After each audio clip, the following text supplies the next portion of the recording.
The river doesn't forget, it waits. That's what Sheriff Dale Morgan said the morning they found the watch. He was standing ankle-deep in the mud of the Redfield riverbank, squinting at the glint of metal just as the sun cut through the fog. For 27 years, that stretch of river had held its silence.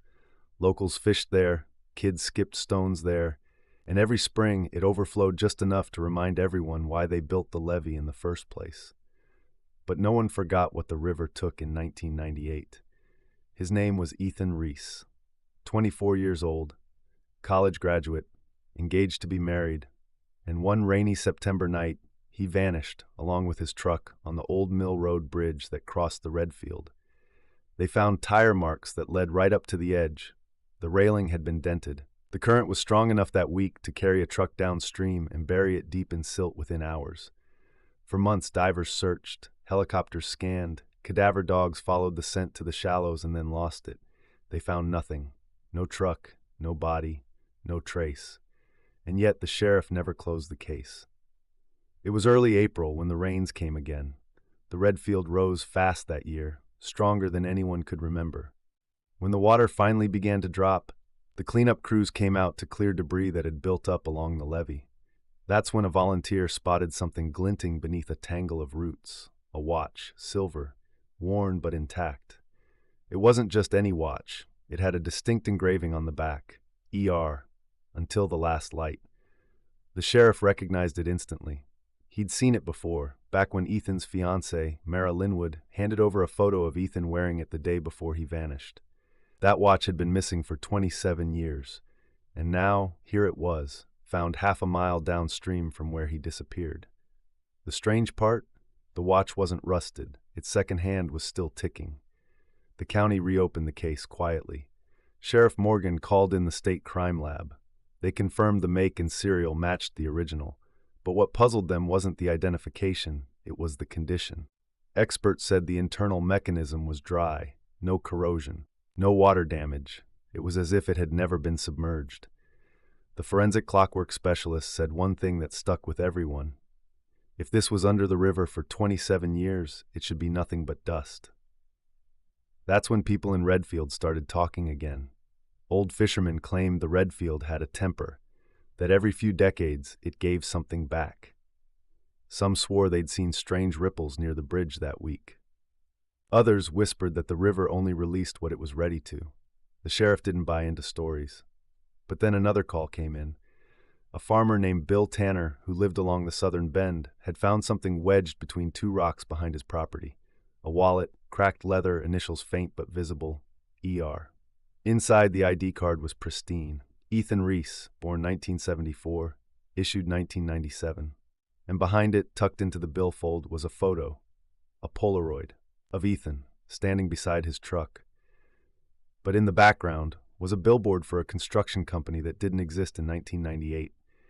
That company, Redfield Materials, wasn't founded until 2011.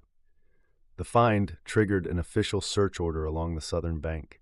Drone imaging and sonar mapping began the following week. On the third day, they picked up something metallic beneath the riverbed. The divers went in. At 23 feet, visibility was near zero. But they found it, the truck. It was lodged in a slanted embankment, half buried under years of silt and debris. License plate confirmed, Ethan's Chevy pickup. When they pulled it out, the entire town turned up to watch. It was a moment everyone had been waiting for since 1998, the closure they never got. But closure didn't come that day.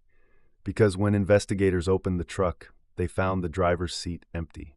No remains, no bones, just the faint smell of gasoline and something else. Metallic, cold, almost chemical. And then, something strange. The ignition key was still turned on. The odometer had frozen at 48 miles, exactly the distance between Ethan's home and the bridge. Except, Ethan's house was only 5 miles away. The truck had traveled somewhere before it went into the river. Reporter Anna Kepler, who covered the original disappearance, returned to town after hearing about the discovery. While reviewing her old notes, she found a missing piece. A police report dated 2 weeks after the original search ended, never made public. It mentioned that Ethan's fiancée Mara had received a call 2 nights after he disappeared. The number was unlisted. She described the voice on the line as faint, distorted by static, but she was sure it was him. All he said was, "Don't look for me near the bridge, it's lower." And then the line went dead. Mara told police she thought it was a cruel prank. The report was filed, but no follow-up ever happened. It was buried in archives until now. Sheriff Morgan ordered a new sweep of the lower crossing, an old service bridge 5 miles downstream. It had collapsed years earlier and was buried under sediment. Using sonar, they found a hollow beneath it, a chamber-like cavity formed from trapped debris and sediment buildup. Divers found more than mud this time. Inside that hollow were 3 sealed jars, coated in grime. Each contained a piece of paper sealed in plastic wrap. All 3 bore dates written in black marker: September 11th, 1998, April 12th, 2005, March 6, 2023. The handwriting matched Ethan's. Inside each note was a single sentence: "The river doesn't keep secrets." The third note, dated just weeks before the discovery of the watch, was still damp. The ink hadn't faded. Forensics confirmed it hadn't been underwater long. When Anna Kepler confronted Sheriff Morgan, she asked the question everyone was thinking: how could Ethan have written something in 2023 if he vanished in 1998? Morgan didn't answer. He didn't need to. That night, he called the state coroner's office and asked to see the original autopsy from 1998. The problem was, there wasn't one. There was no record of a death certificate ever being filed, only a presumption of death signed by a judge based on missing person status. And then something else emerged, something buried in the sheriff's logbook, a notation from 2005. Unidentified male body found along River Bend, wrist fractured, wearing a broken watch, case transferred. The file was marked closed, no match, but when the record was cross-referenced against the national database, the DNA sample hadn't been submitted. It had been archived in Redfield County's evidence room. When tested again in 2023, the results shocked everyone.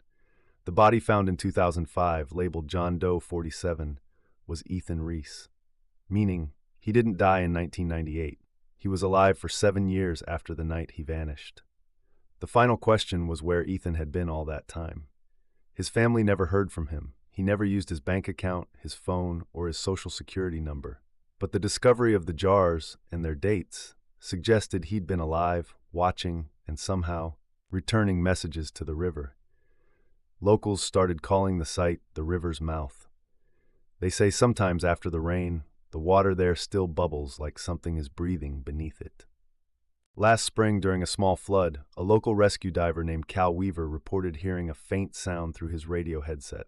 Not interference, not a voice exactly, more like a heartbeat. Rhythmic, slow, constant. It faded only when he surfaced.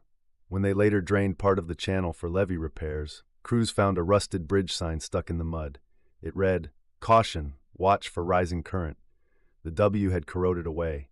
It now said, "Caution, watch for rising current." Today, the Redfield River runs quieter. The bridge where Ethan vanished has been rebuilt, reinforced, renamed. The diner across from the sheriff's office still keeps a framed clipping of his missing poster on the wall. The watch, though, it's never stopped ticking. It sits sealed in the county archive, still counting time. Every so often, the second hand freezes, only to start again hours later. No one can explain how it runs without a battery. No one tries anymore. But if you drive past the river late at night when the fog hangs low and the water moves slow, some say you can see a faint shimmer in the current, like the glint of polished metal turning beneath the surface. And if you listen close, you might hear it too. A steady tick. Soft, patient, endless. Because maybe the sheriff was right. Maybe the river doesn't forget. It just waits for what it's ready to return. This was the story of Ethan Reese, the man who vanished in 1998, and the river that returned his watch 27 years later. If stories like this leave you uneasy, subscribe to Hard Tells, where the past still speaks, and the truth sometimes rises with the current. Because some stories don't stay buried. They resurface when the river decides it's time.